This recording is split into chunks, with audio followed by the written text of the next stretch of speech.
This is the Navigator who crossed the ice walls, and the story behind this map. Labeled as fiction, this story revolves around a gentleman named William Morris and his crew who fought for the Continental Navy in the Revolutionary War. It was a crew of 6 men on their vessel, but the only characters they talk about are Mr. Morris and a gentleman named Captain Butler, the captain of the ship throughout the war. Towards the end of the conflict, William Morris explains that one night, while on whiskey, the gentleman started telling naval stories. He had been disregarding the rest of the crew's stories until Captain Butler chimed in, and he talks about lands beyond the Arctic Circle. Throughout his military career as a naval captain, he had heard from the highest of high-ups that there was actually a passage through Antarctica to get to these lands, and that it's possible that these lands may even be inhabited by civilizations. Well, once he started talking about this, Mr. Morris was captivated, and he couldn't stop thinking about it for the rest of the war. So he talks to the crew and the captain to see if they're on board, and after the war, he buys a naval sailing vessel. The crew decided that after the war, they were going to seek out these lands beyond the ice wall and find the passage that led to them. When they initially made the decision, they had no idea what they were in for. Before they left, something strange took place. It was November 12th, Captain Butler disappeared, and then a gentleman showed up and warned Mr. Morris not to take the trip. Morris was told that it wasn't in his best interest to take the trip because a certain organization didn't approve of it. So he met with the rest of the crew. Nobody knew where Captain Butler was, and they figured without his guidance, they shouldn't take the trip. Then November 14th, the day they were supposed to leave, rolls around, and Butler comes smashing through Morris's door with a bunch of maps and said, "Let's go." Butler explains he had to disappear because they knew he had the maps, and they knew he knew how to get to the outer lands. So Morris and Butler gather the rest of the crew, and they depart, leaving Charleston Harbor. Behind me, you'll see a map of what is said to be our land, Earth, or the known lands. They figured it'd take them around 6 months from the day they departed to get to the passages in Antarctica. And they were correct. After one stop in South America, they made it to the first passage, the Morris Strait. This would time them up perfectly. It would bring them to the passage around late spring, early summer, because in the winter they were impassable due to being frozen. So they're sailing close to the wall, which they claim to be around 90 to 100 meters tall, and they get pulled in by a current to the passage, and it spits them out in the black waters of the outer lands. This is the legend of the Navigator who went beyond the ice wall. The following is for entertainment purposes only and is based on a fictional account. In the late 1700s, shortly after the Revolutionary War, a Continental Army soldier bought a boat and was going to take a trip to Antarctica. This gentleman's name was William Morris, and he convinced some of his fellow soldiers that he fought alongside, along with Captain Butler, to man the ship and take the trip with him. See, these men were all part of the Continental Navy, so running an old sailing vessel wasn't nothing new to them. So after a few delays, around November 14th, they took off and they headed south. On the way there, they would only make one stop in South America to re-up on supplies for the trip.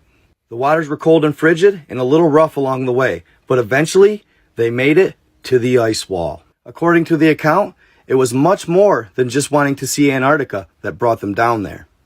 Their real mission was to go beyond the wall and see the 33 alleged continents. As they sailed along the wall, they couldn't believe the actual size of it. It was much bigger than they ever imagined. The only one that didn't seem surprised is Captain Butler. It was almost as if he had been there before. It was now late spring, early summer, and some of the ice caps had already started to melt. They were sailing within a couple hundred yards of the wall when an odd current started taking their ship even closer to it. As they approached, the crew got more and more anxious. They began to wonder if they were going to collide with this massive structure. In some places, they claimed it was as tall as 200 meters. So as they sailed to the west along the wall, everybody was on pins and needles, except for Captain Butler. His confidence could not be shaken, and it actually calmed the crew to an extent. They continued on, and the current was pulling them ever closer to the wall, when suddenly they reached an opening in the structure. It was at that moment when the current picked up and pretty much took complete control of the boat. At that point, they were at the water's will.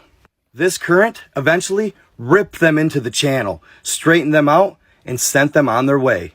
They made it. This alleged passage is known as the Summer Gates, and they only open in the summer when the ice melts. Back in those days, it was very odd for somebody to actually know about the Summer Gates. But because of Captain Butler stumbling upon some ancient maps, they were able to discover them. The crew was hooting and hollering in triumph as they passed through the channel and into the black waters beyond the ice wall. 2. The water was like nothing the men had ever seen before. They were so deep, they were black. After successfully navigating one of the Summer Gates, Captain Butler was getting ready to have a word with the men, when one of the sailors quickly descended from the crow's nest, yelling, "They're coming towards us! It's something gigantic!" As the crew redirects their attention towards the horizon, his feet hit the deck with a thud. The crew immediately notices a massive ship, and it's closing in fast. The craft was the likes of which nothing the crew had ever seen. It was made from a material they didn't recognize, and it was black as night.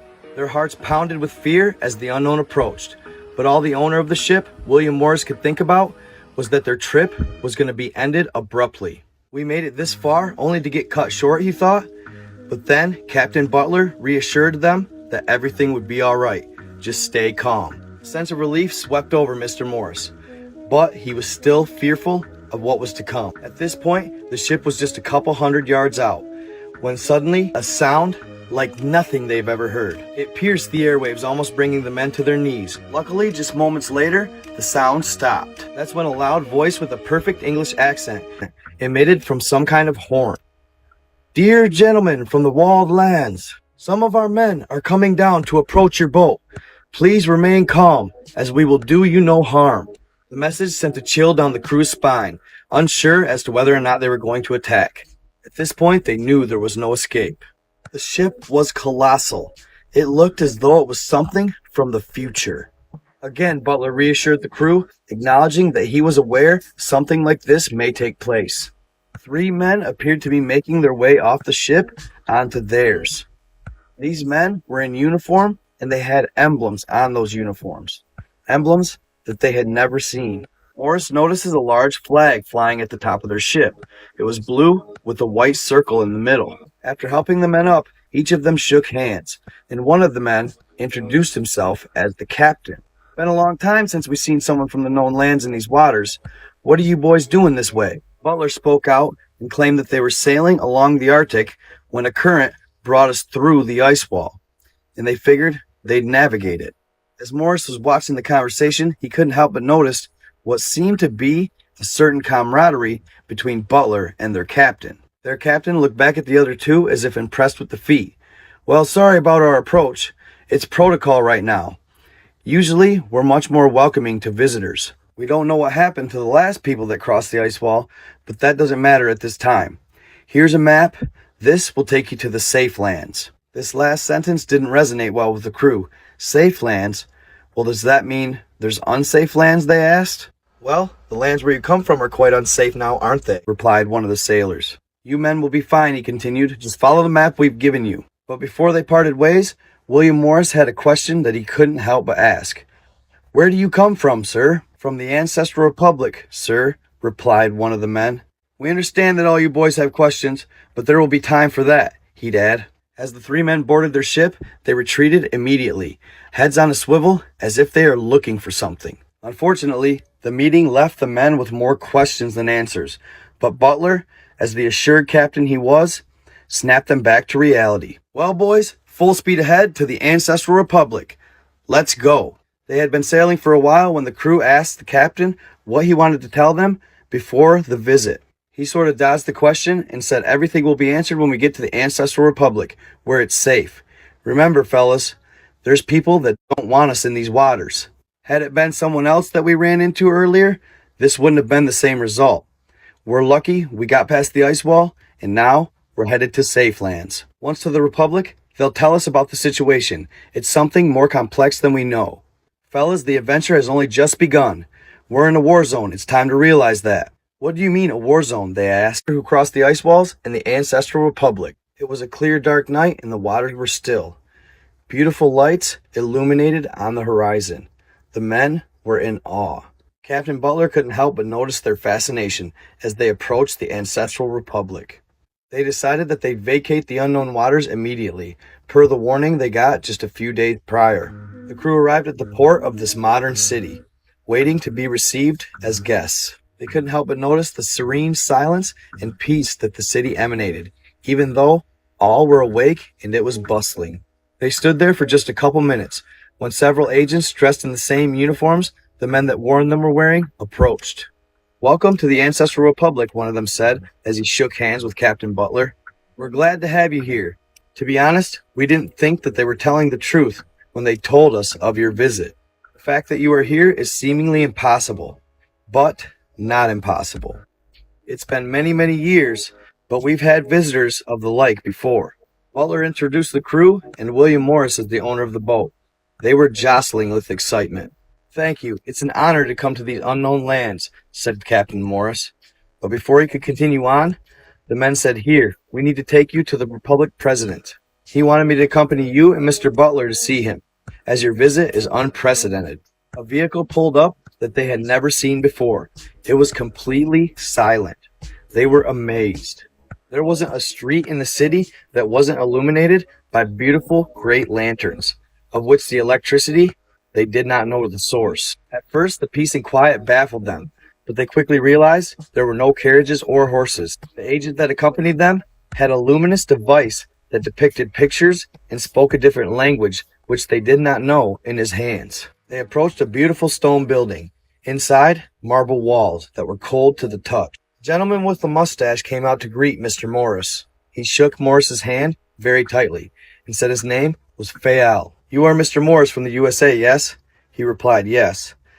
Then he proceeded to tell him, "Sorry about the times you came to visit, because they are not good ones. Mr. Morris, we are in an extreme situation. We usually watch this war from afar, but now it has came to our doorsteps." Morris nodded, pretending to understand everything. "You must not fully understand yet, but what we are is part of the old humanity, before the last reboot." Morris didn't understand. "How many humanities exist or have existed?" he asked. "There were many humanities at different times, and many reboots."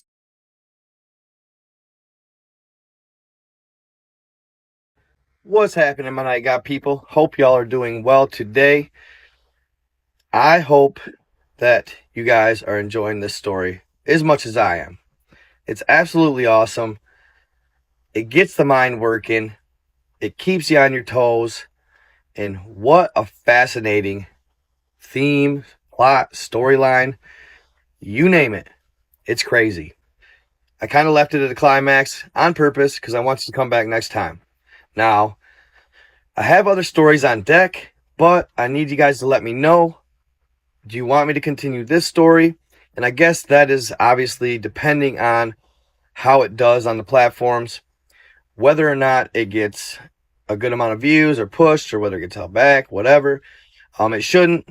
As I said, it is a fictional tale, but it's fascinating nonetheless. It gets the brain juices flowing at the end of the day. I mean, it's talking about these people or humans that escaped the last reboot. And I've had a theory about this. With the mud flood and everything, Tartaria, Tartarians, I've been thinking a lot about it lately. If, in fact, it is true about Tartaria and the Tartarians, the mud flood, there's a lot of evidence to show that it did, in fact, take place with all the buildings that have been buried in 20 feet of mud, technology they were alleged to have, universal electricity, etc. And in my pondering and thoughts, I kind of noticed something.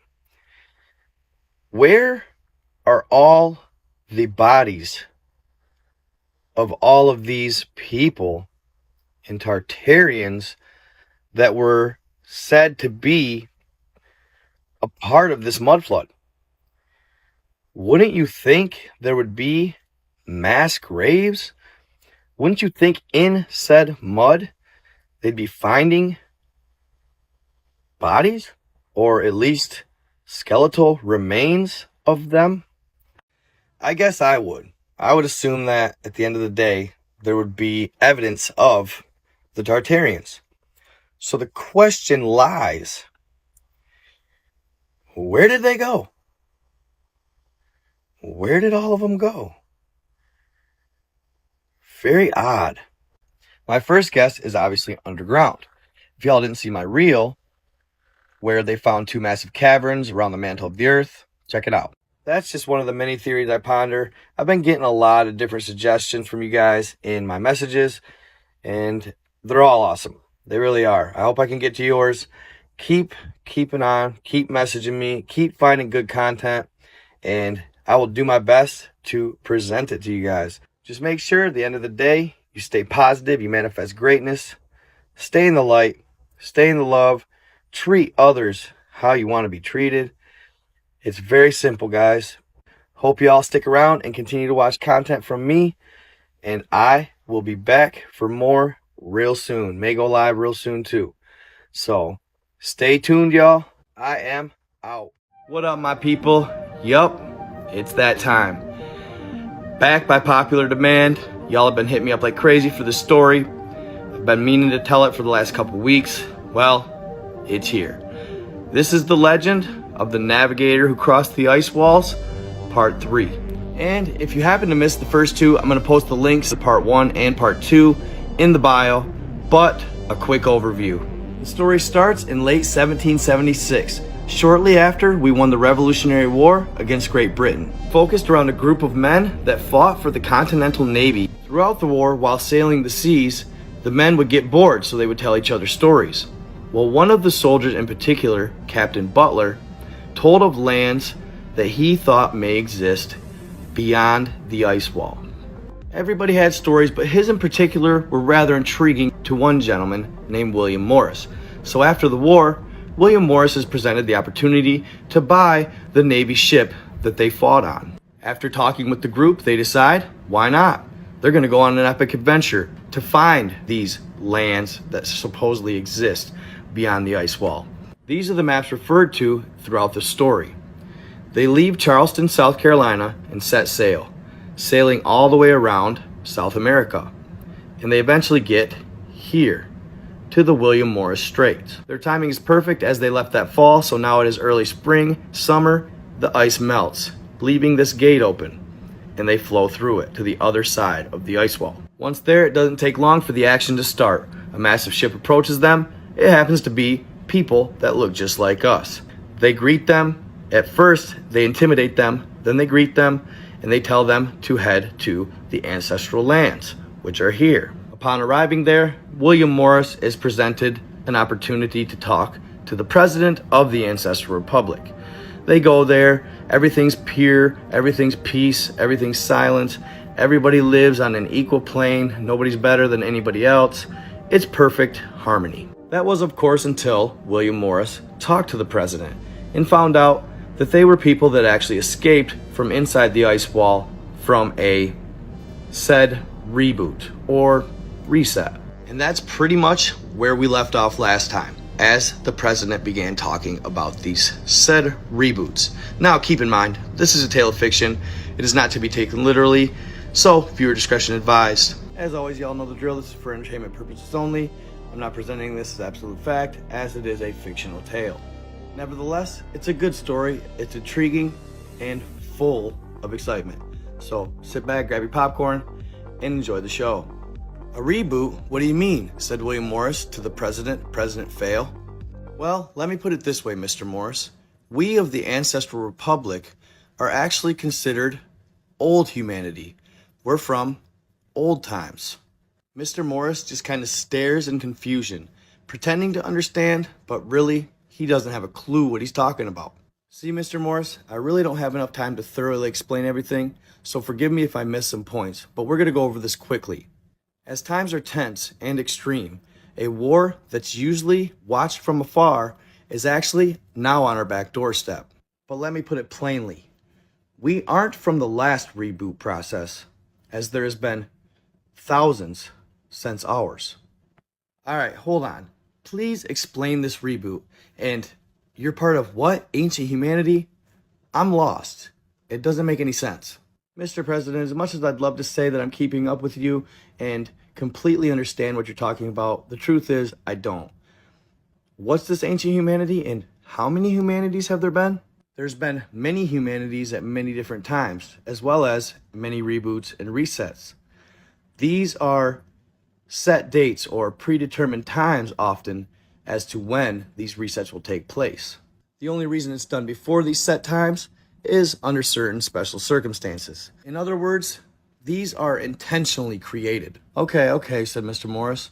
Now, please define said reboot. The president gets quiet for a second, then states, the reboot is a process they carry out in your lands. It can sometimes come in plagues, pests, wars, bombs, meteors, you name it. In fact, it could be all of those combined. You never know. Mr. Morris suddenly got dizzy and white as a ghost. He couldn't believe what he was hearing. He was absolutely mind blown. I'm sorry to break it to you like that, William, but I've got stuff I've got to do. Please take care of him, he said to an agent, and the president went off into his building. Mr. Morris headed back to the boat to let the guys know what he had just found out. After getting back to the boat and breaking it to the team, of course, they had numerous questions as well, and they were absolutely dumbfounded. They couldn't believe what they were hearing. Oddly enough, they all kind of went their separate ways on the boat and sat in silence. The old humanity? They carried this all out intentionally? Who could be capable of such things? Mr. Morris thought to himself. As Mr. Morris was pondering this thought, a deafening sound emanated from the skies above. A large explosion went off in the water near the boat. Boom! They hit the deck instantly. The waves jostled the boat as if it was a piece of paper. Bombs going off all around them. The entire team hits the deck, waiting for the worst. Let's go, Mr. Morris says. The team gets up. They run up to see the cityscape. Everything is flattened. It looked as though it had been war-torn for decades.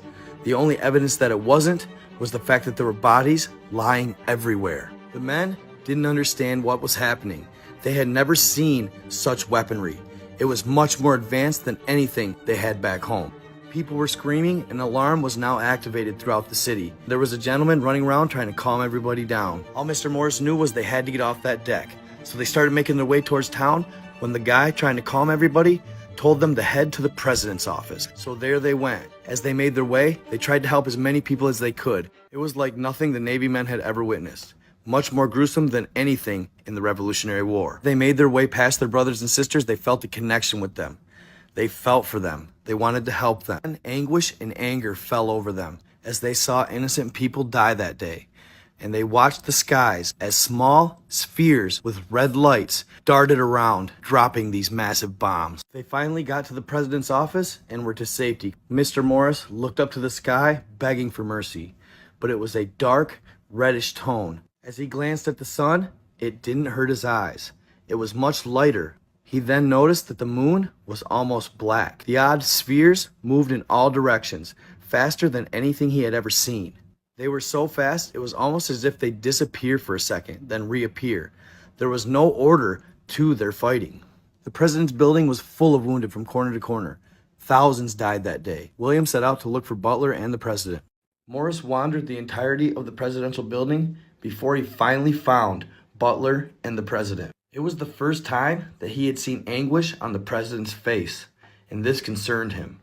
Morris yelled out loud to Captain Butler. Butler salutes, and the president still has a look of anguish on his face. He walks up, salutes President Fowl, and offers his duty. The president refuses as he looks absolutely stressed. He proceeds to try and ask the president questions, but realizes he's actually having a heated conversation in a small microphone. And that's when Butler states, "We need the support of the Anakim. This attack was strategically planned. There's no going back now. We must go to war." Morris looks at Butler and states, "The Anakim?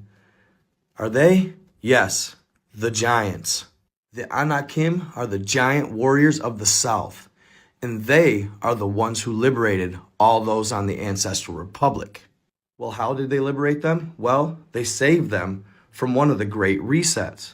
According to the book, at a certain point in history, the oppressors of humanity were actually occupied with another war.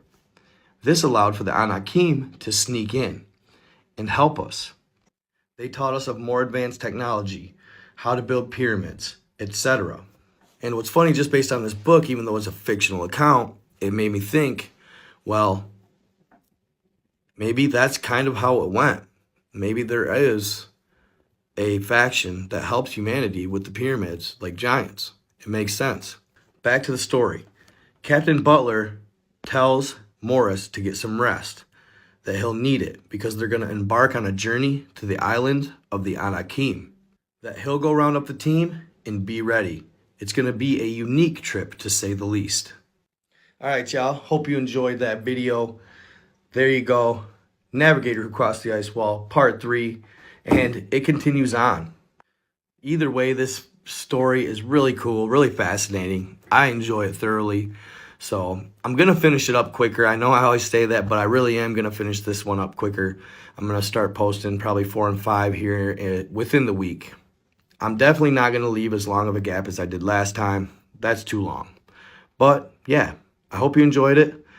I did. Stay in the love, stay in the light, treat others how you want to be treated, and stay on this good content. I'd also like to say thank you guys for supporting me, having my back. This is wild. I am growing at an exponential rate on Facebook, and it's all because of you. Last thing, the move's going good. I'm almost done. That's why you kind of see the gaps in my content. I still haven't got my office made up. I'm really close. But regardless, I could still post videos, so I did. And I figured I'd treat you guys with the Navigator across the ice wall. On that note, I never gave a shout out. I gotta give a shout out for this. Thank you guys for just cracking 300,000 followers on Facebook. I'm at 320,000 followers on Facebook, you guys. I still can't believe it. I'm mind blown. It's been a wild ride, ups, downs, but mostly ups. You guys are the greatest fans that any guy could ask for. Thank you so much for everything you guys do for me. Being there for me, being loyal, being true, loving my content. Thank you guys. You're awesome. Also, a while back, I posted a video about the fact-checking thing on Facebook, right? Well, after I posted that video, I never told you guys, but Facebook was so kind as to give me a mulligan, give me another chance, and they took off the fact-check strikes, took off all my monetization type violations, and I have 0 at this point. Thank you, Facebook. Thank you so much. You guys have been awesome. I love working with you guys. Your platform is amazing. Your audience is amazing. It's broad, it's big, and you know, the possibilities are endless. I never ever imagined Facebook being as colossal as it is with the video sharing of it.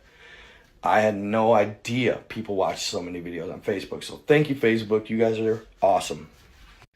I guess that pretty much about wraps it up. Thank you, guys. Navigator Across the Ice Walls Part 4 within the week, hopefully. All right. I got other stories to share as well. A lot of good other stories. There's a lot going on right now. More than enough awesome content to follow and share with you guys. So be ready. It's going to be lit. I love y'all. Stay in the love, stay in the light. Treat others how you want to be treated. I am out. The following story is for entertainment purposes only and is derived from fiction, not to be taken literally. Well, what if I told you, in this story, this is our reality, and this is our universe. A story that consists of 178 different worlds, or realms, surrounded by firmaments. And of those 178 worlds, all of them are surrounded by one massive firmament, known as the First Dome. And in this tale, our world is located here, and they call them the known lands. And these known lands, aka Earth, is surrounded by a massive ice wall. And outside that ice wall, there's 33 continents. This is the reality for humanity in this epic tale, known as the Navigator Who Crossed the Ice Walls. Legend of the Navigator Who Crossed the Ice Walls, Part 4.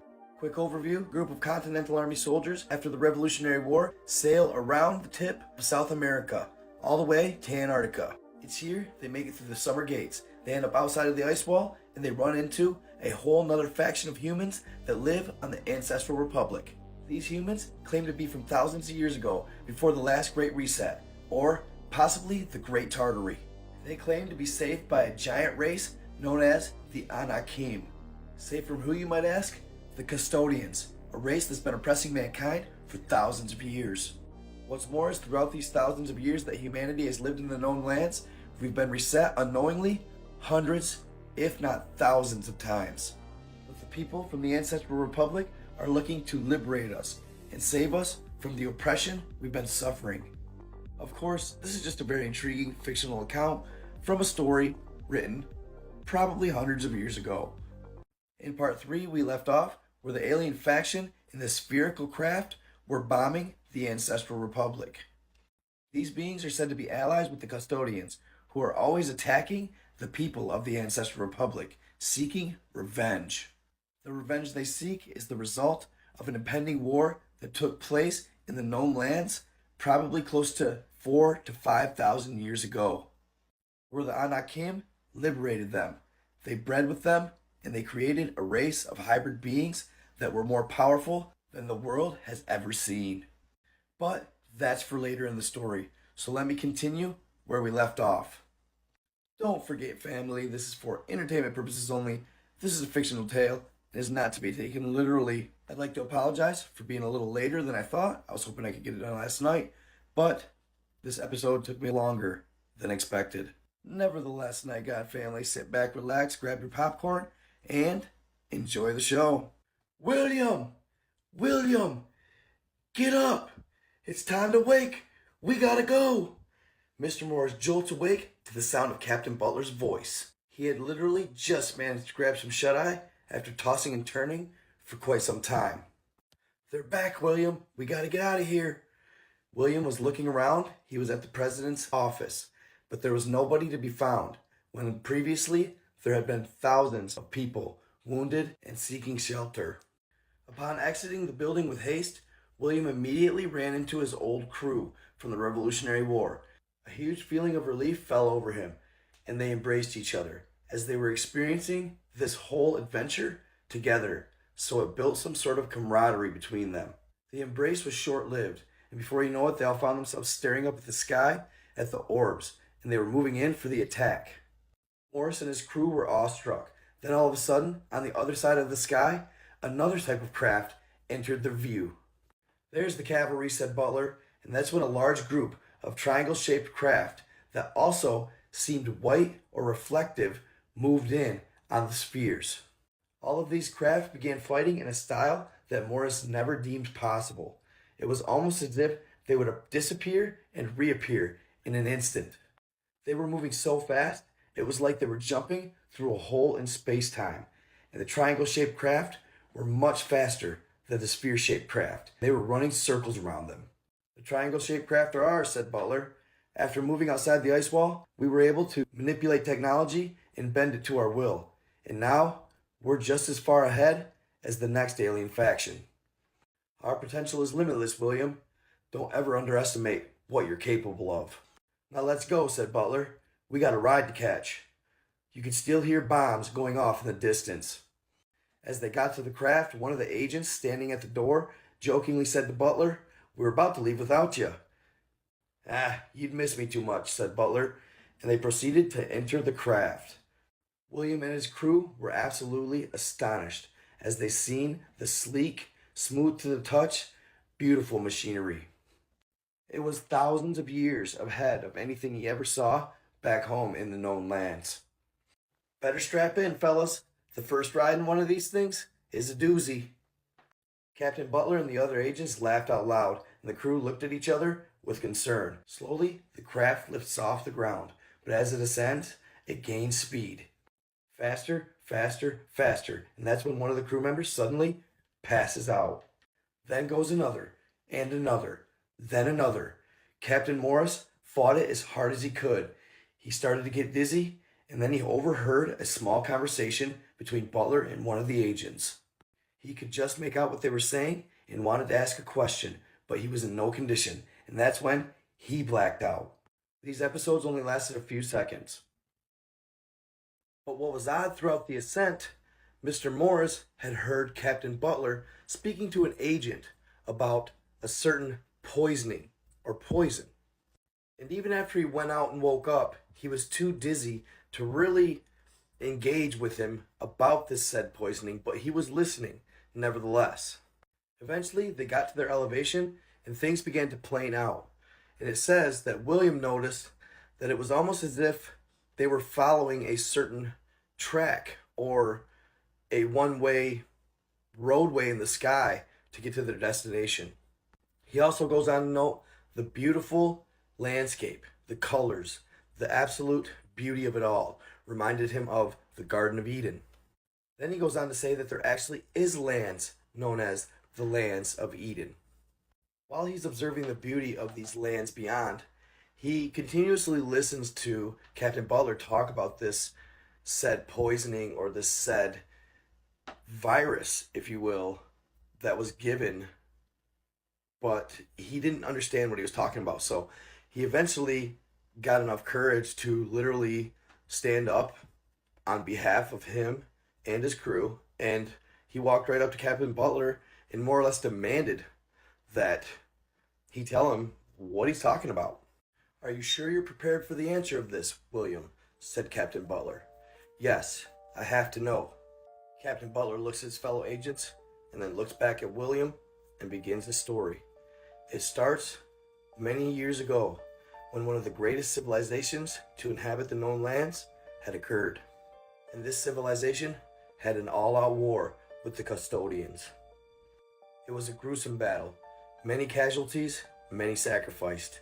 At times, we thought that maybe, just maybe, we were going to win. Until the custodians formed an alliance. And this alliance was too powerful. They drove us out of the known lands. But not all of us made it out. Many were left behind. And in order to keep us suppressed and at bay, the custodians instilled something. A poison or an altering of the DNA. They've recently attempted to drop it on our ancestral lands, but we regulate our skies too well. They don't stand a chance, but they are still dropping it over the known lands. The virus starts with one generation, and then they instill it into 1 or 2 generations after that one. Then it will be passed down genetically. But the major and most important problem with that instance of humanity, that super advanced, powerful instance of humanity, was the fact that they had unrestricted age. Like Noah in the Bible, many of them lived 500 to 1,000 years. This wasn't ideal for the custodians. It allowed for that civilization to become too powerful and too advanced, to learn too much. Mr. Morris had a look of anguish on his face. "Yes, William," said Captain Butler. "You have it instilled in you. This virus only allows you to age nearly half of what I age, 250 to 300 years. Your lives are cut short, only allowing for you to have flourishing years of maybe 20 to 40. Your people are required to advance much, much quicker and establish themselves quicker than mine." You could see the anger in William's face and his crew's. "I'm sorry to tell you this, William, but it's the truth." William came back with, "Is there anything we can do? What can we do about this?" "Well, we're working on it," said Captain Butler. "We're working on it." William and his crew settled down and kind of sat in silence the rest of the trip. A trip that would eventually bring them to the moving islands of Thoth. And this is where Captain Butler's family lived. And this is where they'd spend the next couple of days. Well, there you have it. As always, for entertainment purposes only, this is a tale of fiction, but an intriguing one to say the least. Somebody thought really elaborately to instill and follow such an insane storyline. I absolutely love it. Keeps me entertained. I hope it keeps you guys entertained. The next round is going to tell about the Anakim and how apparently in the story humanity possibly teams up with the Anakim at a point in history. I don't want to spoil it, so I'm going to stop there, but I hope you all enjoyed it. You guys are always begging me. You guys are always pushing me to share the Navigator across the ice walls. But between this Navigator story and the next one, I am going to put in a couple more. But between this Navigator story and the next one, I am going to tell a couple more stories along the way, as I usually do anyway. But yeah, I got some good content coming up, guys, so make sure you stay tuned. As always, stay in the love, stay in the light. I am out. All right, Night God family. I know y'all have been waiting for this one. This is the legend of the navigator who crossed the ice wall and the 178 worlds beyond the Terra. A woman born in the lands behind the ice walls. She found herself in a dreary gray room, struggling to open her eyes. Every day it gets harder to adapt to the walled lands, where her ancestors were from. A newspaper, dated June 22nd, reminded her of the rigid routine here, where humanity seems trapped in a dark, unchanging abyss. There is no freedom. Those from the ancestral lands' hearts ache for the known lands people, for they are paying for what the now free ancestors had done in the last war. The memories of those who fought for freedom haunt her, their sacrifices seemingly now in vain as they lost the Great War. Helen ponders this while turning a small lamp on, off, reflecting the bizarre need and obsession for materials in this place. It's all a distraction, a way of life, taught to keep them from their true potential, and they don't even know it, she thought. The history they are taught in their schools is all fabricated, but most of them would defend it with their lives. Can't help but notice that being here feels like the people are being punished for the ancestors' past, a thorn in the side of those from the south, beyond the ice wall in lands that most of the people here have no idea exists, and probably never will. The phrase, "pay for a place where you were born," keeps playing in her head. Criminals, she thought. Her father and others paid a high price to find the lands of the giants. Now it's time to break the walls of fear. The custodians have buried and manipulated history, convincing many to defend their lies so blindly. Surviving here is tough, dangerous, toxic, and unforgiving. Their food, water, and the air they breathe are full of toxins, to keep them from living as long as they should. Alright y'all, this video and its contents are for entertainment purposes only, and it may or may not be true. Keep in mind, this video is sourced from text that is labeled as fiction. Y'all know the deal. I provide the information and let you decide. And don't forget to like, subscribe, follow, hit that notification bell so you get notified every time I post, because there's a lot more of this coming. Navigator across the ice wall. To keep them down and more docile than the past waves of humans. But yet her heart is deeply rooted in these lands. She feels connected to her past and the cause for freedom. Wars and manipulation have divided humanity, making the quest for truth that much more urgent. Helen aims to shed light on the known lands and the other worlds behind the ice wall. Thanks to Shaki, the giant human, we have knowledge that was hidden away from the new humanity. Despite revealing her true origins to only one person, she is paving a path to reality. But it's a very delicate dance. They can accelerate the process and reset humanity with just the push of a button. This circle environment is under much heavier watch than before. Living here feels robotic. Love and empathy are few and far between. The custodians, or parasites, as she likes to call them, have controlled humanity for thousands of years. And to break free, we must understand their weaknesses, but more so, their strengths. The custodians. The parasitic race, as mentioned in Chapter 1, bases its technology on attack and defense, focusing on discovering, colonizing, and exploiting other lands and beings.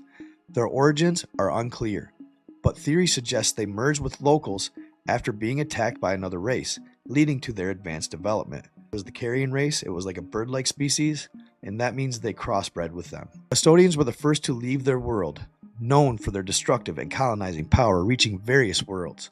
Defeated twice by different races, they remain vengeful and likely to try again.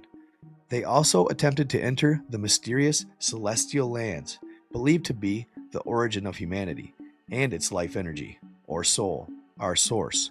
Humanity's destiny is to confront the custodians, an inevitable clash with history repeating itself.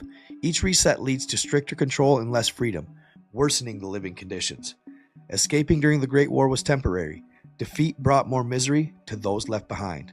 Custodians manipulate humans, resetting them to erase their past, starting anew without parents or grandparents. They control the technological distribution, and influential figures reinforce this control. Custodians view humans as inferior and maintain this strict control, even considering resets to prevent one human from escaping. The leaders sometimes debate about eliminating the human race as a whole. Humans perform necessary tasks, creating internal custodian conflicts. Some of them, like us. Some humans connected to the custodians gained passage to other lands like the land of Mars. The last reset, over 250 years ago, followed a significant war, resulting in stricter control. Custodians enjoy human fear and sadness, absorbing negative energy, which explains historical sacrifices and tragedies. They have advanced climate modification, creating ice walls around colonized lands to shield and further enclose those races. making escape nearly impossible. 250 years ago was a reset. That's a crazy thought, y'all. Now the Anunnaki, the notorious Anunnaki, one of the parasitic races spreading sickness across worlds, have manipulated and controlled generations for years. They are one of our enemies, hostile and power-hungry, known as the creators of the pyramids. They build these structures on every world they visit. They are considered the strongest within our Great Dome, surpassing even the custodians. Their technology is highly advanced, particularly their weapons that penetrate the domes, making them feared by other races. They utilize portals for transportation, giving them a significant advantage. Historically, they defeated the custodians during a great conflict. Shortly after, the ancestors started fighting the custodians. And they would have won. The ancestors had the custodians on their heels, on the brink of losing their precious known lands. So the custodians did something they absolutely didn't want to do. They swallowed their pride and went to the Anunnaki for help. In their first meeting, their pleas for help fell on deaf ears. The Anunnaki still had a sour taste in their mouth from the previous 5,000 years of fighting with the custodians. So they went back to fighting with no help, and this time they were on the very edge of losing the known lands. Knowing this, they compiled some massive stashes of gold. I'm talking mountains of gold that they had stashed across multiple different circle environments. They knew that the Achilles heel of the Anunnaki was that they loved gold. See, the Anunnaki's home Terra had lost its great dome, or its atmosphere, and it protected them and gave them the climate they needed to survive. The only way to replenish this was to atomize gold and shoot it up into the atmosphere. So strapped with literally tonnage of gold, they went back to the Anunnaki and asked them again, explaining that if they don't, who knows, the Anunnaki could be next. This, coupled with the gold and the fact that they love the known lands as well, they decided to help the custodians. This would be the deciding factor in the Great War. With the Anunnaki and custodians teamed together, the ancestors stood no chance and had to leave the known lands. Shortly after this, the custodians opened massive gates at the bottom of the ocean floors and let out the waters below, resulting in the great flood that ravaged the earth. And they stopped us from defeating and becoming free in our lands. In various stories from the known lands, the Anunnaki are often depicted as reptilian beings, but they are in fact very tall, up to 5 meters, with yellowish-green skin, which is dry and scaly. They live in arid zones with minimal vegetation. Their eyes are yellow, red, or black with distinctive slit irises. Depicted in many forms with humanoid bodies and various animal heads, they have confused the true history of humanity, conditioning human minds through oppression and conquest. They lack empathy and share a thirst for power and control, similar to the custodians. Tensions between these two races might benefit other worlds under their dominion. Venusians, the original inhabitants of Venus, also known as the Venusians, survived colonization unlike the Martians. Legends suggest early humans sought an alliance with the Venusians to resist the colonizers, but this was disrupted when the custodians colonized the walled lands. Some theories propose that early humans escaped to Venus, where Venusians focused their technology on spiritual development rather than warfare. When custodians invaded Venus, they encountered a relentless storm, finding no Venusians on the surface. They had hidden underground in technologically advanced bunkers. The custodians, unable to overcome the storm and underground defenses, faced heavy casualties, and eventually they retreated. Despite their advanced technology, custodians failed to conquer Venus. A significant custodial leader reportedly ended up meeting with a Venusian leader, the Venusian leader pleading for peace and the liberation of humans. But the custodian leader, it was a staunch no, leading to the custodians' departure with significant losses. This story spread throughout the realm, and then people tried to imitate this storm in other circle environments, but it resulted in disastrous outcomes. The Venusians' resilience and advanced underground technology marked a rare victory against the custodians, highlighting their ability to protect their world and their people. Next, we have the Draco, also known as the Enemies, inhabit the Draco lands located northwest of the known lands. These beings, once visitors to our lands, are renowned for their advanced weaponry and significant psychic development. Some of them possess telepathic abilities, which they use to subdue enemies or colonize other lands. Through a treaty, Enemies allied with the custodians, but initially, the custodians attacked when the Draco were not at their peak. The Draco lands consist of 2 large continents with lush vegetation and exotic plants. A great wall of ice left by the custodians surrounds their territory but did not prevent the Draco from conquering lands like Osiris and Anubis. Their technology flourished, especially on the Paradise Islands of Anubis, where they established military bases. Land of Mars.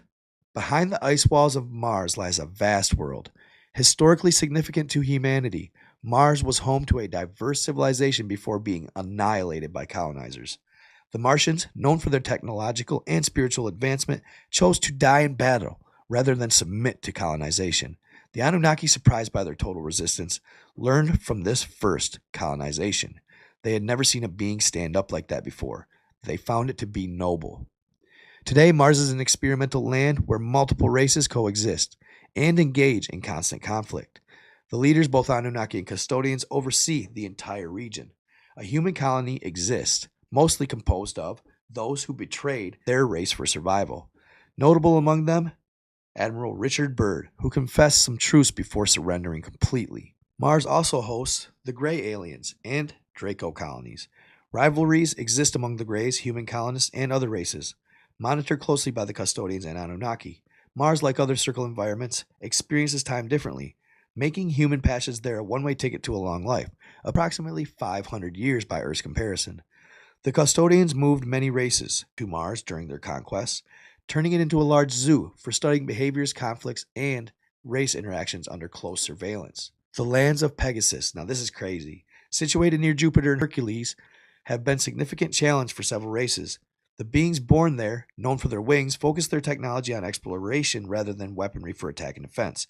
This proved to be the wrong move when they encountered the custodians who invaded the circle environment. The custodians were astonished to find these beings, known as the Atlanteans, effortlessly gliding through the air with their metallic wings, which moved almost like a dance across the firmament of the beautiful world. Conquering these lands required little effort. The custodians, Atlanteans named after their central lands, struck a deal with them. The custodians ultimately harmed them. They lost much of their mineral wealth and shared their technological advancements, unwittingly aiding in the custodians in penetrating the celestial lands. The Atlanteans realized too late the true intentions of their colonizers, leading to several revolts that ended up in massacres of the winged beings. There are varying accounts of their fate. Some claim the Atlanteans ceased to exist, while others suggest they survived and are mistaken for angels from nearby lands. Also close to Jupiter, distinguished by their large white wings. The Atlanteans are characterized by their long white hair and significant development in alchemy and science.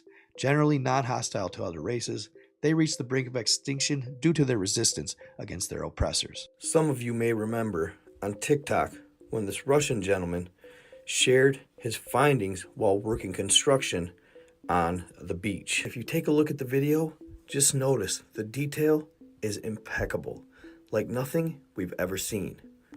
So much so that you can see the strings on his cloak dangling, but they are literally petrified. The wings on this being, and its height, it's probably 9 feet tall. There was something telling me when I first saw it there was more to it than it just being a statue. I truly believe that this now petrified being was absolutely once alive, and I believe it is exactly what they're talking about. It's from Pegasus, and it is absolutely Atlantean.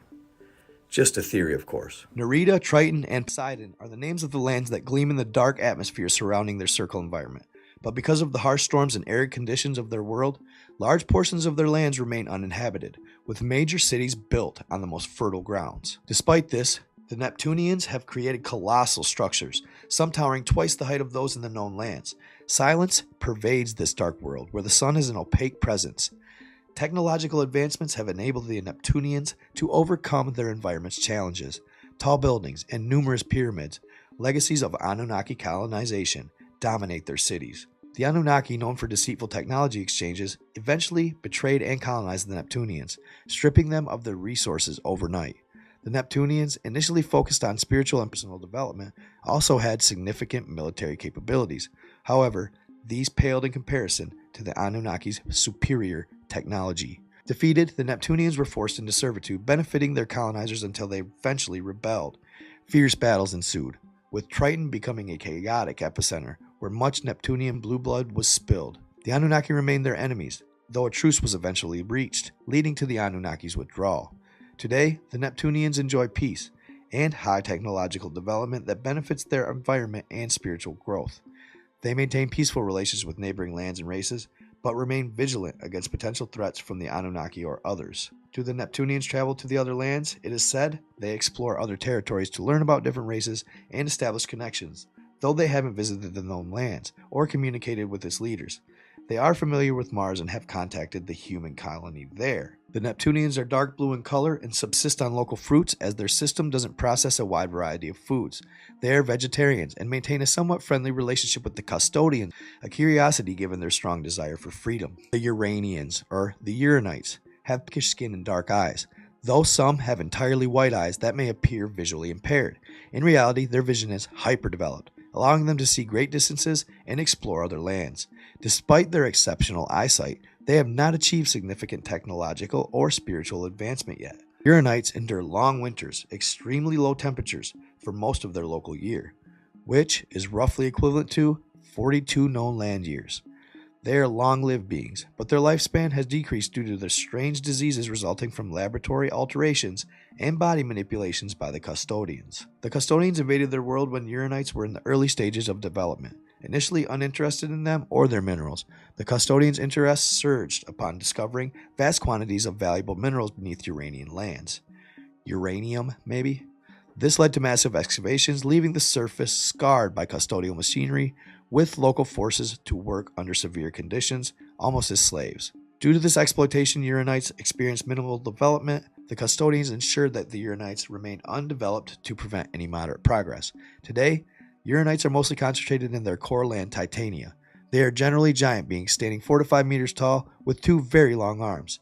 They feed exclusively on vegetables grown in their lands and surrounding areas. The surrounding lands have a climate similar to Neptune's lands, characterized by harsh conditions. Despite their resilience, Uranites remain under custodial dominance, struggling with the manipulated environment and the diseases that have plagued them since the custodians' arrival. In this vast circle environment, several lands each host unique ways of life.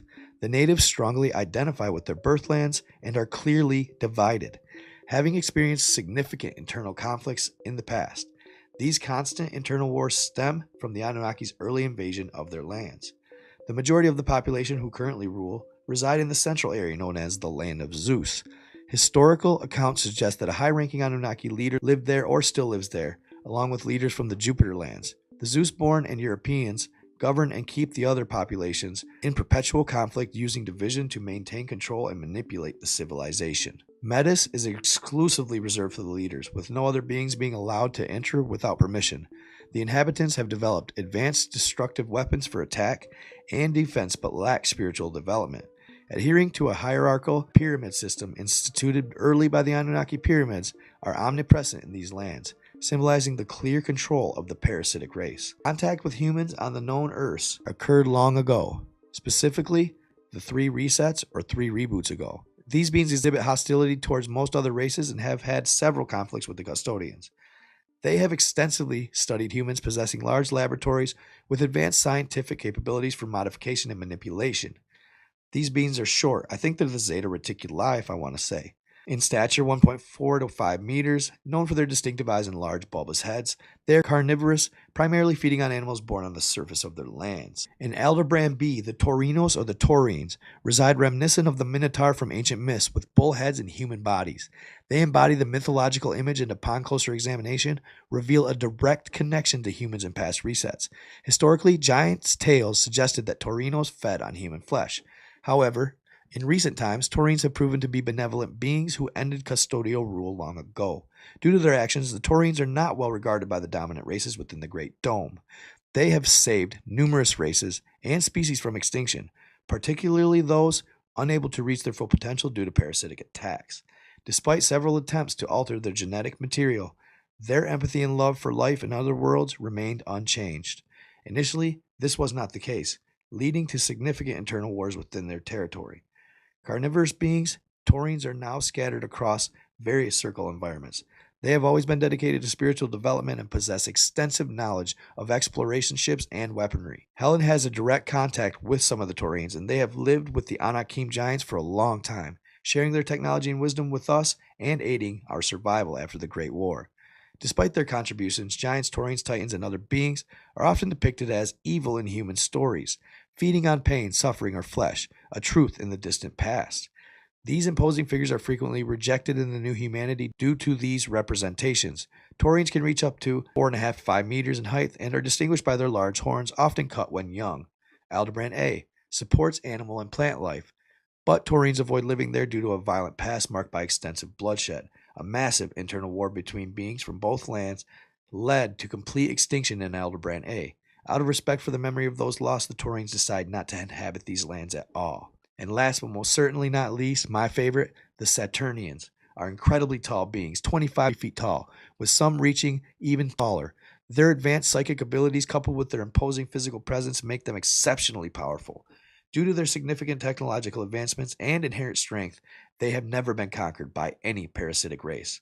The Saturnians, even those living on the rings, remained largely unvisited and overlooked until the Anunnaki finally gave it a try. When the Anunnaki attempted to establish dominance, they quickly realized the futility of their efforts due to the formidable nature of the Saturnians.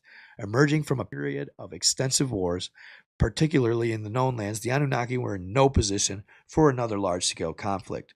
Recognizing the strength and resilience of the Saturnians, they opted for a peaceful relationship. Interestingly enough, when the Anunnaki sought leaders among the Saturnians, they discovered that the traditional hierarchical structure they were accustomed to didn't exist. The Saturnians operated collectively, making decisions through their immense psychic power, ensuring the benefit of their race. Their unity was unbreakable. The Saturnians possessed highly advanced exploration ships and shared considerable knowledge about the Great Dome with the Anunnaki. However, they refused to assist in the penetration of celestial lands, which they, like many other races, consider sacred. Physically, the Saturnians are formidable beings with a bluish hue covering most of their bodies and white tones on their abdomens. Throughout various resets, they visited the known lands multiple times, weaving countless stories now mixed with mythology due to the custodial manipulation. Some Saturnians have been immortalized on large stones, mountains, or trees, bearing the scars of ancient custodial technology. Alongside the Anakim, the Saturnians are feared by both the custodians and the Anunnaki, as they pose a significant threat to any plans of conquering the celestial lands. So there you have it, y'all. That shit is crazy, right? And it gets better. It's going to start getting back more into Captain Butler and William Morris. I want to give a thorough cover of the book. I want to thoroughly cover everything. I want you guys to know about all the different beings. I want you guys to be aware of what they are and who they are and what they mean. Ultimately, I'm just following this book because it's so amazing. It's whether it's fiction, it says it's fiction online, so do what you will with that. Ultimately, I'm always for entertainment purposes only, may or may not be true. I just find the information and let you decide. And this is always a popular subject, the lands beyond the ice wall. It's always fascinating, y'all. And I'm glad to be back doing it. It's going to be a long road to cover everything, which I'm glad. It'll be intriguing and fun. And it gets a lot better than this, y'all. It gets wild quick. So make sure you stay tuned and keep watching me, y'all. I'm working on my eye contact and stuff like that. I'm working on, kind of getting better with my scripts. So bear with me. This is just a new style for me. I'm not used to it, but it seems to be what YouTubers want. So that's where I'm at. Stay in love, stay in light, be kind to others, y'all. I am out.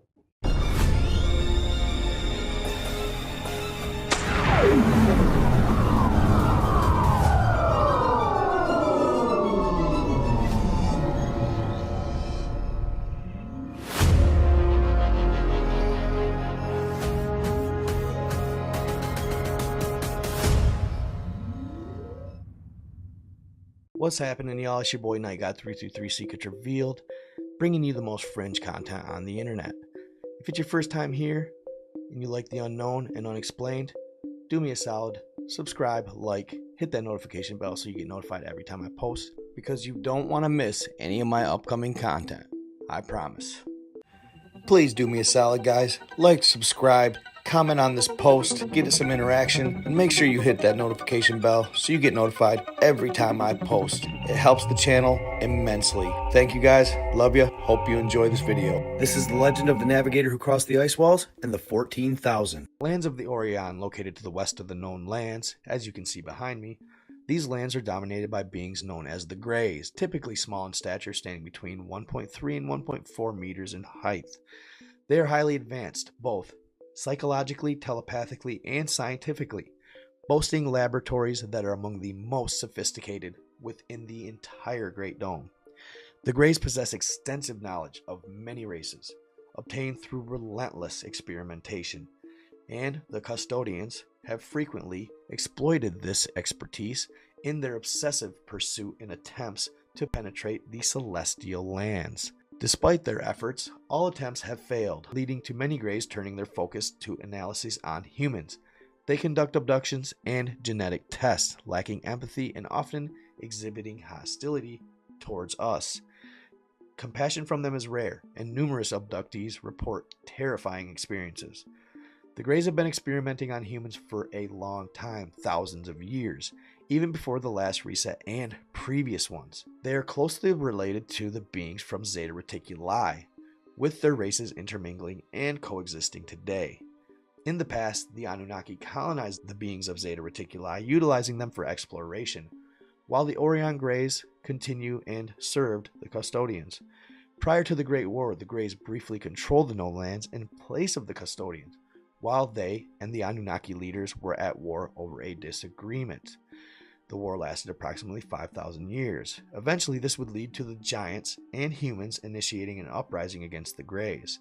This was during the era of the Great Advanced Tartery, a period of free energy and superior technology.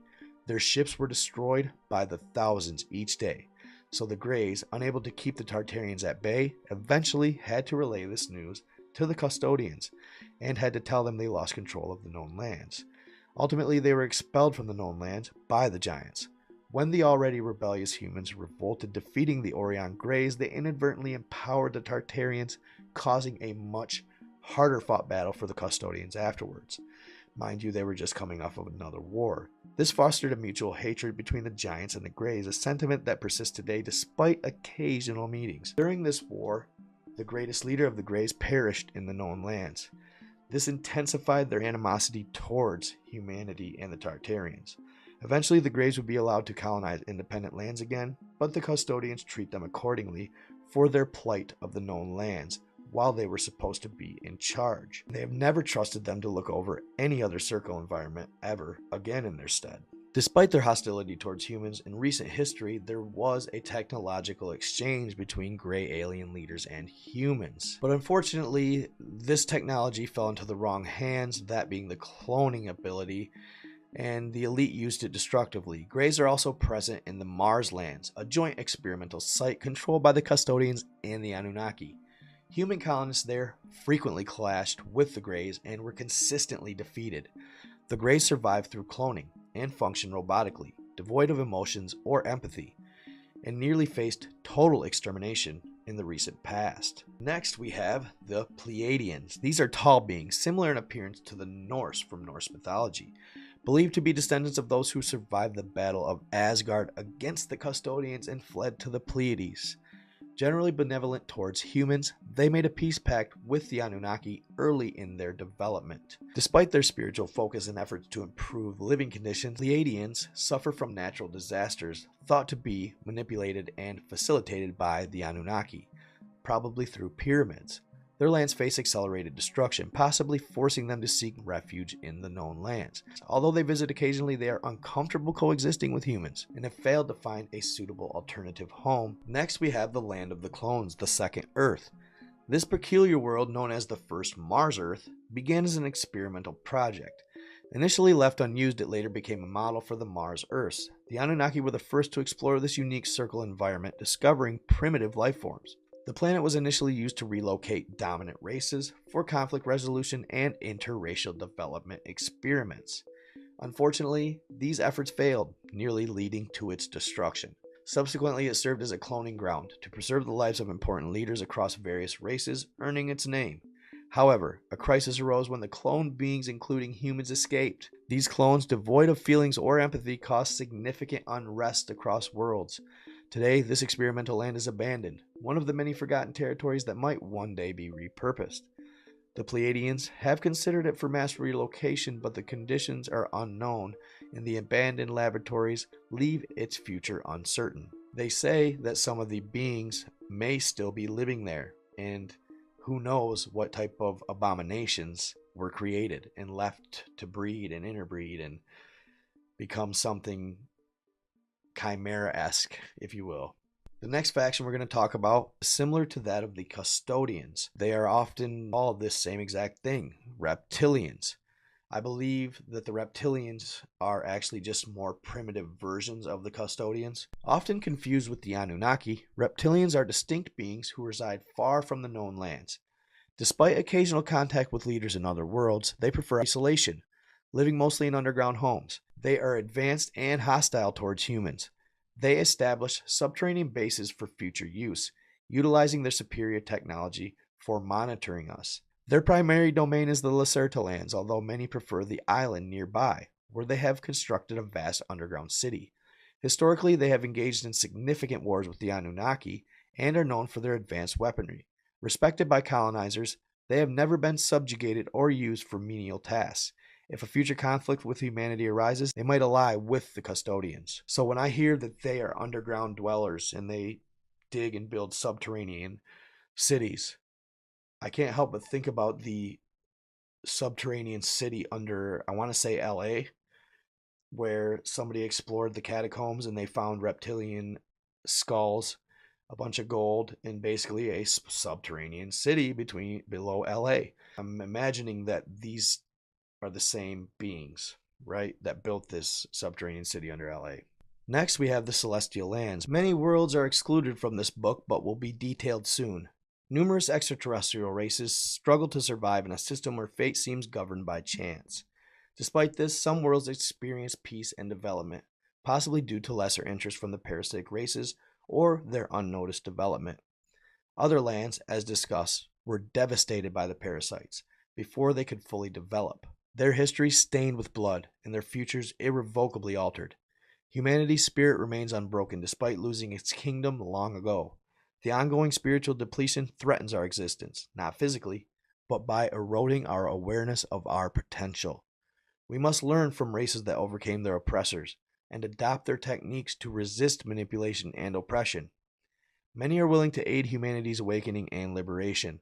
Colonizers fear us because they cannot manipulate our essence, our soul, only our physical surroundings. It is time to awaken and realize our true potential. Why don't official sources inform us about these worlds, and why do they visit our lands? These questions are somewhat complex, but an attempt to answer them can easily be made. There are many continents hidden behind what is known as barriers or walls. These barriers can be made of ice, like those in Antarctica, or mountains. There are several types of these barriers, both within the known world and beyond it. Helen has visited these lands numerous times and considers herself part of our world. Her ancestors visited other worlds repeatedly, encountering thousands of races in both friendly and cruel ways. Helen feels a deep connection to our lands, as her ancestors were born and lived here until the end. Since childhood, she has been motivated by the idea of returning to the soil and the earth of her mother and grandparents, who sacrificed their lives for the freedom of their race. Helen's father, William Morris, was born in these lands, like many others. He was fortunate enough to cross the artificial ice walls imposed by the same parasites that control them today and managed to find their ancestral lands. Referred to as the Ancestral Republic, there he met Helen's mother and formed a great family. Helen cherishes the memories of her dear father and hopes that over time, more people will come to know about the lands where she was born, the ancestral lands. Helen's father, at the age of 34 and with significant experience in the Continental Navy, met a man named Butler. Captain Butler, who had also been born in Helen's homeland, was infiltrated in those lands. For reasons undisclosed, Butler assembled a team experienced in warfare and maritime navigation. Despite numerous complications and threats, they managed to enter the polar zone, cross the ice walls, and find their ancestral lands. Helen's father succeeded more easily under the guidance of Butler, an experienced captain well-versed in the route. Contrary to the seemingly random events described in The Navigators Who Crossed the Ice Walls, Butler was a seasoned navigator and a leader of the Naval Council in Helen's homeland. He had visited the known lands many times, contributing significantly to the plan he devised with Helen's father to infiltrate and execute their mission. Together they fought for their homeland, which they cherished despite the oppressive ruling race that hindered its development. the custodians. Helen believes these lands rightfully belong to the true humanity, not those who blindly follow imposed rules. That's us. According to the decrees from the celestial lands to Hyperborea, humans should not seek escape but rather subdue and expel their colonizers.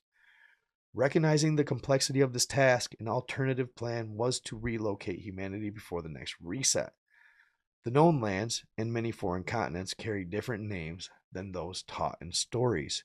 Despite some mythical elements, Helen prefers the name Ancestral Republic for her homeland, representing the surviving human ancestors from before the last reset, the Great Tartery. Her ancestors were born before the walls of ice, fought and sometimes died there. Countless tales of great heroes forged in these lands persist, just as heroes have emerged in Helen's homeland who perform great deeds in these regions. Helen speaks English, though a different native language is primarily spoken in her homeland's main city. Many languages from the known lands are also spoken there. Her parents fled these lands to start anew in the Outer Lands, escaping from all corners of the known world.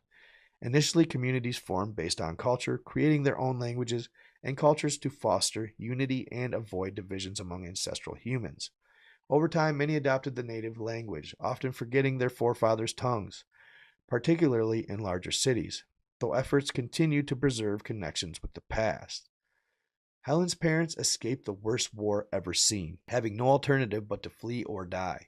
Her grandfather perished in that battle, and her mother escaped as a small child in her grandmother's arms, with many saved by the giants, for which they are eternally grateful.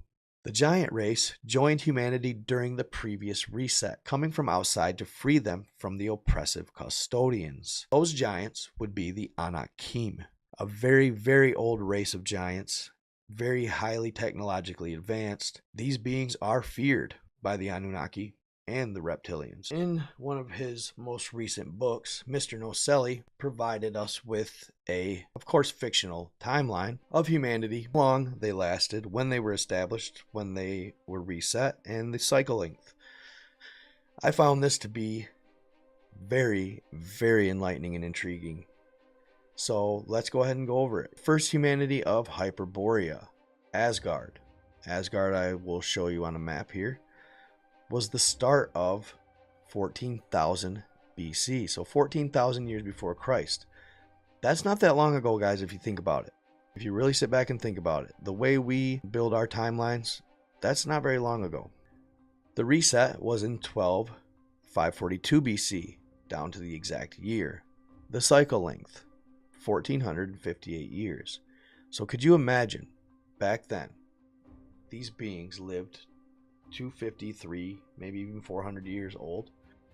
You'd have a pretty good chance of catching a reset if you live that long, right? It's kind of a crazy thought. After that reset, wow, they established the first generation the same year. So what they do is, allegedly, they wipe out everybody except for the infants that are a year old or younger, or 7 months old or younger. They keep them, they raise them, and they reestablish the population with them. First generation, start, same year. Reset, 11,089.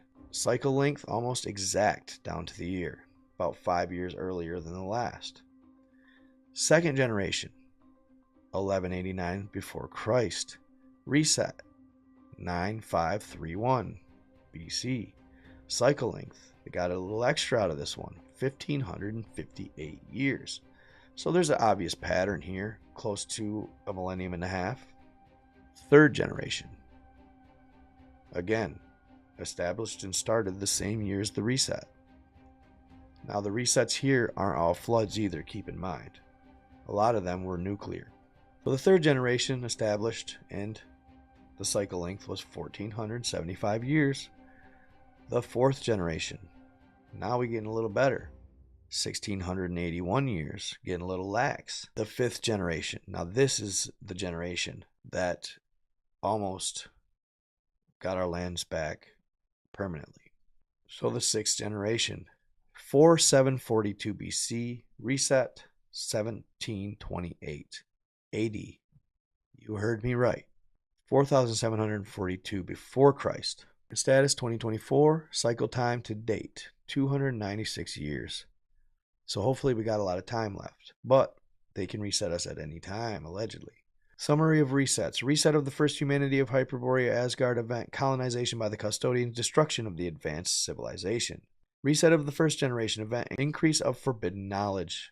Duration of the cycle. So they started contacting outside the ice wall. The next generation event. Contact with extraterrestrials. Increase of critical thinking. 1558 years. Reset of the third generation event.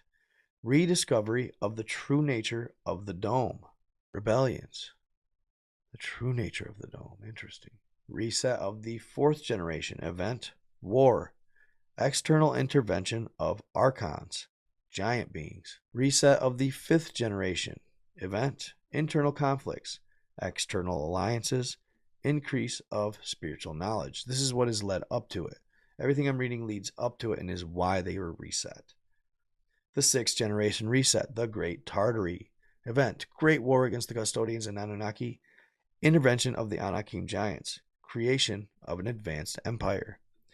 Cycle time 6,470 years. Due to the conflict between the custodians and the Anunnaki, the human colony was relegated from custodial control, passing into the hands of the Orion Grays temporarily. For that reason, many years of advancement were reached. The Anakim giant race joined humanity during the previous reset, coming from outside to free them from oppressive custodian rule.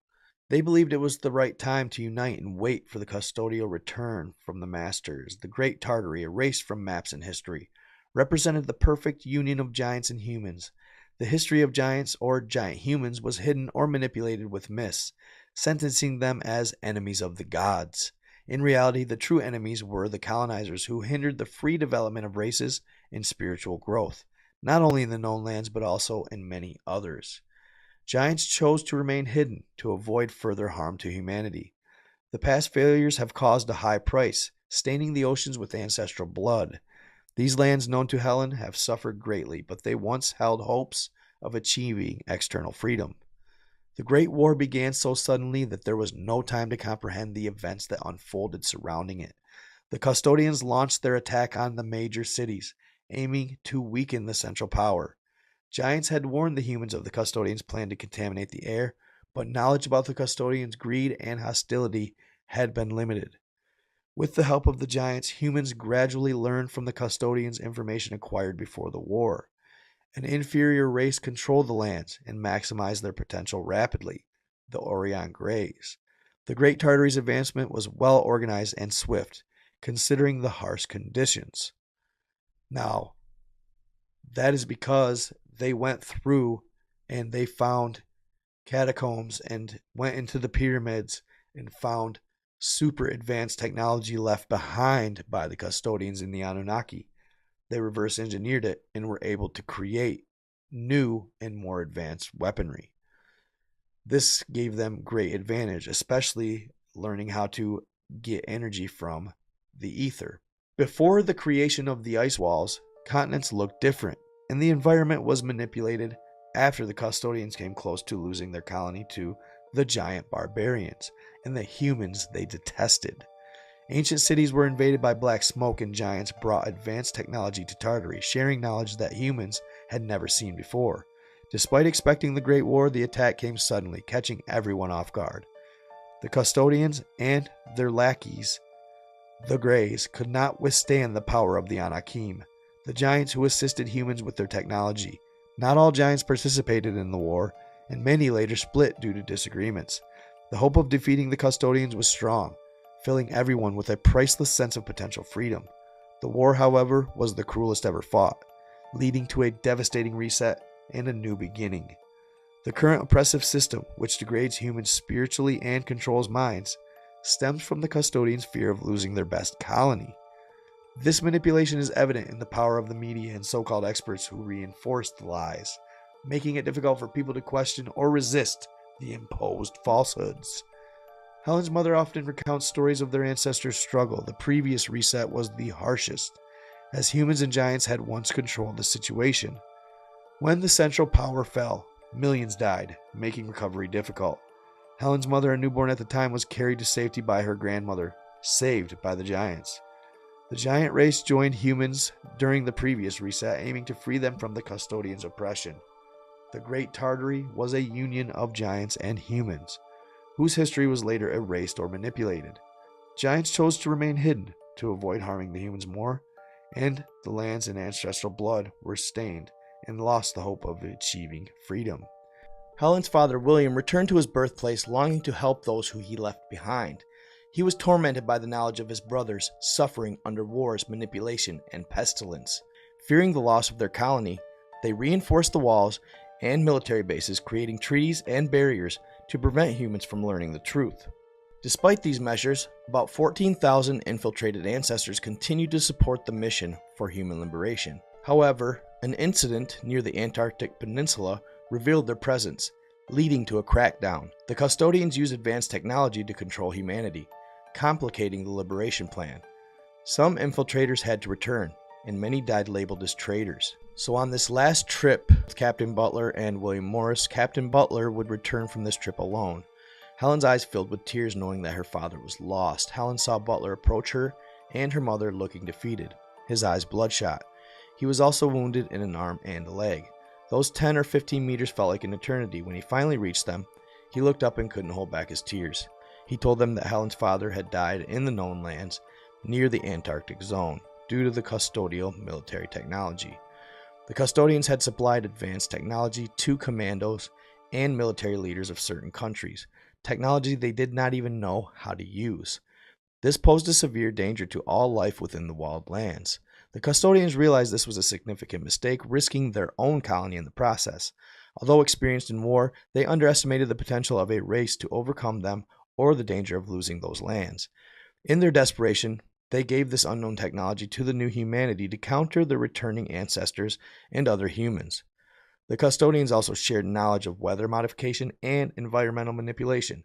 The ship Iron Blue, carrying Helen's father, some ancestors, and humans of the new reset, disintegrated in midair while crossing the Antarctic skies. An invisible barrier created by the custodians just before the dome caused this destruction. At the time, the barrier was unknown, leading to the loss of dozens of ships. Butler, returning on another ship, survived by a miracle and recounted Helen's father's death in detail. It was the worst moment of Helen's life. She felt immense frustration and helplessness towards the known lands. She lost faith in the custodians and the new humanity, questioning whether her father's death was worth it for a cause that seemed doomed. Over time, Helen came to understand and feel in her heart that she was part of these lands. She realized her father wanted humanity to be freed forever, just as she did now. The technology given by the custodians caused conflicts within the known lands, with countries using it to threaten and attack each other. This technology also made ships, planes, and people disappear, disintegrating them. The knowledge of climate and environmental manipulation added to the chaos, creating an era of turmoil that persists today. Since then, there has been a fear that humanity might be destroyed in an absurd war using biological weapons, or that the custodians might decide to reset out of fear of extermination. There was also the concern that humans might use this technology to attack the custodians, although this is a least likely scenario. Helen knew that after the incident at the Antarctic Peninsula, the custodians launched a massive crackdown. With fabricated lies and flimsy excuses, they stormed homes in countless countries, fearing that they were hiding members of the resistance. For over a decade, they scoured every corner for clues, using advanced technology to monitor and control the movements of the new humanity. Although they possessed such technology, the custodians reinforced it significantly after the Peninsula incident. This development severely complicated the plan. It was a major setback, as Helen and her allies had people strategically infiltrated in the highest levels of power: politics, secret societies, organizations, companies, universities, and even more. The resistance had been using their own technology to counteract custodial detection, making significant progress in preparing for the eventual transfer of many of those who were beginning to awaken to the truth. But the incident forced them to realize how delicate their situation had become. Any misstep could lead to an immediate reset. Initially, overcoming the barriers, military bases, and custodial technology, which included radars capable of causing earthquakes, was not a significant problem. The resistance had managed to bypass these obstacles repeatedly. But then the inevitable happened. An alarm was triggered by an earthquake near what the custodians knew as the Antarctic Peninsula, but which Helen's people referred to as False Antarctica. A group of travelers from the Ancestral Republic encountered a military base while patrolling the area in an icebreaker. When the group attempted to escape, the custodians' forces sank their ship. and the consequences reverberated through the highest circles of power. The custodians began hunting down everyone involved, searching every conceivable hiding place. They intensified their efforts, spreading fear and tightening their grip. They invaded homes, using technology to track the resistance movement more effectively than ever before. This escalation threw a wrench into the resistance's plans.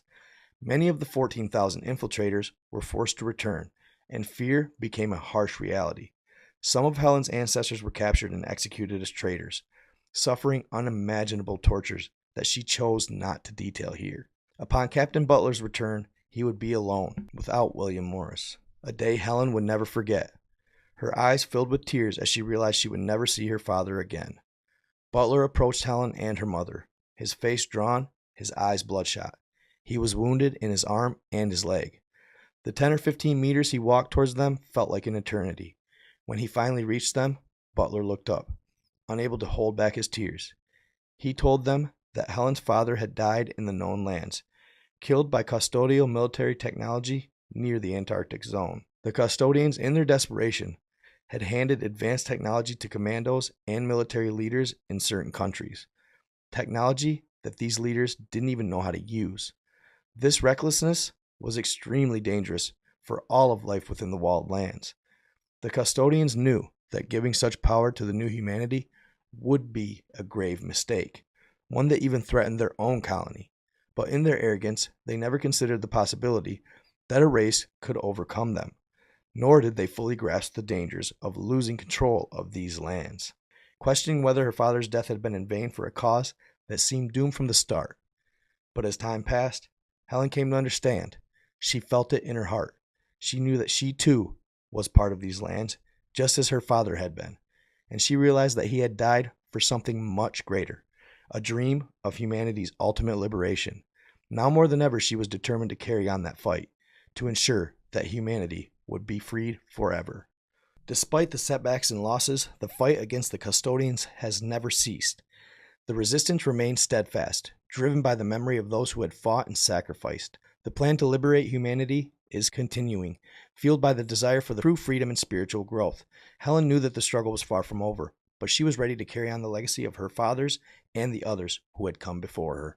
So I hope y'all enjoyed that video and got some interesting information, whether it's true or not. One of the most fascinating things I found about what I just read or talked about was the fact that Jesus actually allegedly arrived during the Sixth Generation's Great Run, the Great Tartery. I just find that very fascinating, and it was at the latter of their run. So it makes you wonder, was he sent during the Great War? Was he sent at the beginning, at the end? And if he was, then that makes sense as to why they crucified him. But if the Great Tartery was in control, you can't help but wonder where Pontius Pilate was influenced and by who.